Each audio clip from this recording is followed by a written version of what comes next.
नमस्कार दोस्तों, आपका स्वागत है आपके चैनल एग्जाम पनीसा में। आज की इस वीडियो में दोस्तों हम पढ़ेंगे मुगल साम्राज्य का पतन 1707 से 1857 के बीच का इतिहास।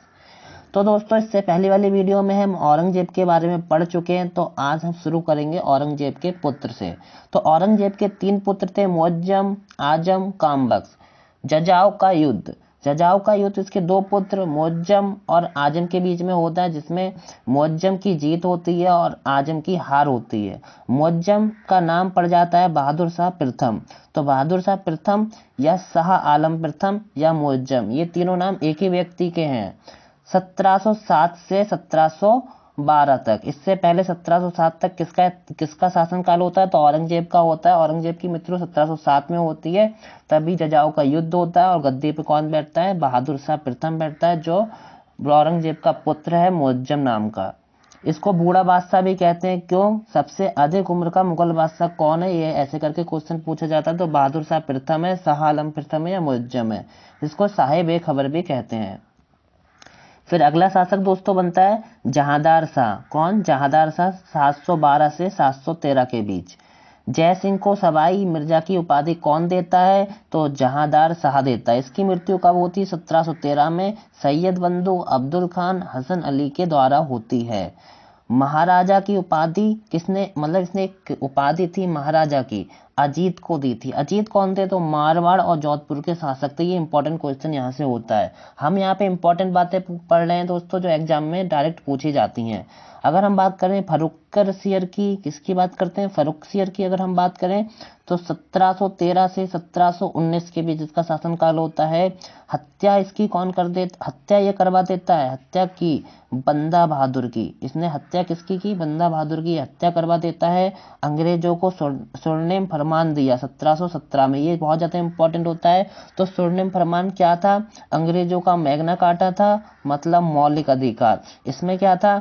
बंगाल, बिहार, उड़ीसा, बंगाल, बिहार, उड़ीसा कर मुक्त व्यापार। बंगाल, बिहार, उड़ीसा पर ये बिना करके व्यापार करते थे। यही क्या था? स्वर्णिम फरमान था। और फर्रुखसियर से कभी भी क्वेश्चन पूछा जाता था यही पूछा जाता, या दूसरा क्वेश्चन यही पूछा जाता कि बंदा बहादुर की हत्या किसने करवाई? तो फर्रुखसियर ने करवाई। अगला शासक है मोहम्मद शाह 1719 से 1748 के बीच। उपनाम इसके कौन सा है? रंगीला बादशाह। मोहम्मद शाह रंगीला इसको कहते हैं। भारत से जजिया कर का अंत इसी के काल में होता है। ये इंपॉर्टेंट क्वेश्चन है कि भारत से अंतिम रूप से जजिया कर का अंत किसके शासन काल में हुआ? तो मोहम्मद शाह के। नादिर शाह का आक्रमण की बात करें 1739, इसकी शासनकाल में होता है। ईरान का नेपोलियन इसको कहते हैं, ईरान से आता है। भारत का नेपोलियन कौन है? समुद्रगुप्त है। करनाल का युद्ध 1739 में होता है। इसमें नादिर शाह, मुगलों की शाही सेना होती है। मुगलों की शाही सेना की यहाँ पे हार होती है और नादिर शाह की यहाँ पे जीत होती है। तख्ते ताउत या मयूर सिंहासन को ये जीत लेता है। कोहिनूर हीरे को कोहिनूर नाम किसने दिया दोस्तों? तो नादिर शाह ने दिया। ये क्वेश्चन पूछा जाता है, कोहिनूर हीरे को कोहिनूर नाम किसने दिया? नादिर शाह ने दिया। और ये तख्ते ताउस और मयूर सिंहासन को लूट लेता है। करीब ये दिल्ली में 70 करोड़ रुपए की उस जमाने में लूट करता है, ऐसा दोस्तों कहा जाता है।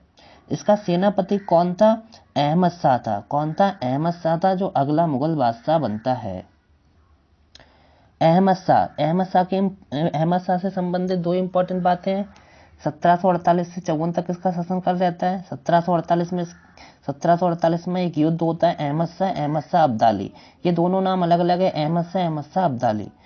आलमगीर द्वितीय की बात करें 1754 से 1759 तक आलमगीर द्वितीय हो जाते हैं। तो इनके शासनकाल में एक ही इंपॉर्टेंट चीज हुई थी, प्लासी का युद्ध। रॉबर्ट क्लाइव सिराजुद्दौला के बीच होता है। बंगाल का प्रथम गवर्नर कौन होते हैं? रॉबर्ट क्लाइव होते हैं। बंगाल का नवाब कौन होता है? सिराजुद्दौला होते हैं। इसमें रॉबर्ट क्लाइव की जीत होती है, सिराजुद्दौला की हार होती है। यह युद्ध सबसे कम समय तक लड़ा गया युद्ध है, मात्र 1.5 घंटे तक ये युद्ध लड़ा गया है दोस्तों। तो ऐसे भी क्वेश्चन पूछा जा सकता है, यह युद्ध सबसे कम समय तक लड़ा गया है। ठीक है, तो प्लासी का युद्ध ऐसा युद्ध जो सबसे कम समय तक लड़ा गया था। 1757 में युद्ध लड़ा जाता है, ये इंपॉर्टेंट बात है। अगला शासक दोस्तों शाह आलम द्वितीय 1759 से 1806 तक। पानीपत का तृतीय युद्ध दिन के काल में होता है। 14 जनवरी 1761 ठंडों के दिन होते हैं दोस्तों। मेहमद शाह अब्दाली के बीच में होता है, मराठाओं के बीच में होता है। पूछा जाता है पानीपत का तृतीय युद्ध में मराठाओं के सेनापति कौन थे, तो सदाशिव राव थे। सदाशिव राव भाव थे दोस्तों, ये बात इंपॉर्टेंट हो जाती है। दूसरा इंपॉर्टेंट काम कौन सा था, तो बक्सर का युद्ध 1764 में। आपको दोनों बातें याद रखनी है, पानीपत का तृतीय युद्ध 1761 में, 1764 में बक्सर का युद्ध होता है। इसमें 3 लोग त्रिगुट होता है इसमें, शाह आलम द्वितीय, मीर कासिम, शुजाउद्दौला, ये तीनों एक तरफ होते हैं। और दूसरी तरफ अंग्रेजों की तरफ से कौन होते हैं, तो हेक्टर मुनरो होते हैं, जो अंग्रेजों की तरफ से होते हैं। इन दोनों में युद्ध होता है, हेक्टर मुनरो की जीत हो जाती है और बक्सर के युद्ध में शाह आलम द्वितीय, मीर कासिम, शुजाउद्दौला की हार होती है। यहाँ पे फिर इलाहाबाद की संधि होती है 1765 में। बात करते हैं 1803 में, अंग्रेजों ने दिल्ली पर कब्जा किया, मुगलों को अपना पेंसरकारी बनाया। तो दोस्तों मुगलों को अपना पेंसरकारी कहाँ से शुरू होती है, ये बात शाह आलम द्वितीय से शुरू होती है, जहाँ पे पहला मुगल जो होता है पेंसरकारी बनता है शाह आलम द्वितीय होता है दोस्तों। अकबर द्वितीय, सबसे इंपॉर्टेंट बात दोस्तों इसकी कौन सी है, अंग्रेजों द्वारा नियुक्त प्रथम मुगल बादशाह। पूछा जाता है फिर से अंग्रेजों द्वारा नियुक्त प्रथम मुगल बादशाह कौन था, तो अकबर द्वितीय था। 1806 से 1837 तक ये राज करता है। राजा राम मोहन राय को राजा की उपाधि कौन देता है, तो अकबर द्वितीय ही देता है 1830 में। और ये क्यों देता है, क्योंकि अकबर द्वितीय अपने पेंशन को बढ़ाने के लिए राजा राम मोहन को भेजता है इंग्लैंड, तो इसलिए ये इनको राजा की उपाधि दे देता है। और ये कब देता है, 1830 में। बहादुर शाह जफर 1837 से 1857, यह भारत का अंतिम मुगल बादशाह था। ये कौन था, भारत का अंतिम मुगल बादशाह था। उर्दू कवि था, जफर नाम से कविताएं रखता था, इसलिए इसका नाम क्या पड़ा, बहादुर शाह जफर पड़ा। 1857 के विद्रोह को नेता कौन था, 1857 के विद्रोह का नेता कौन था, बहादुर शाह जफर था। गिरफ्तार ये हो जाता है 1857 में, रंगून भेज दिया जाता है गिरफ्तार करके दिल्ली से। दिल्ली में ये गिरफ्तार होता है और रंगून इसको भेज दिया जाता है। रंगून कहाँ है, तो म्यांमार में एक जगह है। इसकी मृत्यु कब होती है, ये इंपॉर्टेंट क्वेश्चन है दोस्तों, 1862 में। कब होती है, 1862 में होती है। कहाँ होती है, रंगून में होती है। तो दोस्तों हाल ही में पूछे गए प्रीवियस ईयर क्वेश्चनों को यहाँ पे देख लेते हैं। बक्सर के युद्ध में अंग्रेजी सेना का नेतृत्व किसने किया था। एसएससी 2023 में पूछा गया प्रश्न, Lord Clive, William Henry, Sleeman, Hector Munro, Charles Eyre Coote. तो बक्सर के युद्ध में दोस्तों किसने किया था, आपको पता है लॉर्ड क्लाइव ने किया था। दोस्तों किसने किया था, हेक्टर मुनरो ने किया था। क्योंकि लॉर्ड क्लाइव तो किसमें करते हैं, लॉर्ड क्लाइव तो आपके प्लासी के युद्ध में करते हैं। किसमें करते हैं, प्लासी के युद्ध में करते हैं। प्लासी के युद्ध में कौन करते हैं, लॉर्ड क्लाइव करते हैं। और हेक्टर मुनरो किसमें करते हैं, बक्सर के युद्ध में करते हैं 1764 में। तो आपको ये बात यहाँ पे ठीक कर लेनी है दोस्तों। बक्सर के युद्ध में अंग्रेजी सेना का नेतृत्व किसने किया था, तो हेक्टर मुनरो ने किया था। ईरान के शासक नादिर शाह ने दिल्ली शहर को लूटा, तो कब लूटा, ये डेट बहुत ज्यादा इंपॉर्टेंट है दोस्तों, 1739 में लूटा। और यहाँ पे क्या क्या 70 करोड़ रुपए की लूट ये करता है। मयूर सिंहासन को लूटता है, जिसमें कोहिनूर हीरा होता है दोस्तों। और कोहिनूर हीरा का कोहिनूर नाम किसने दिया, तो बहन ईरान के शासक नादिर शाह ने दिया।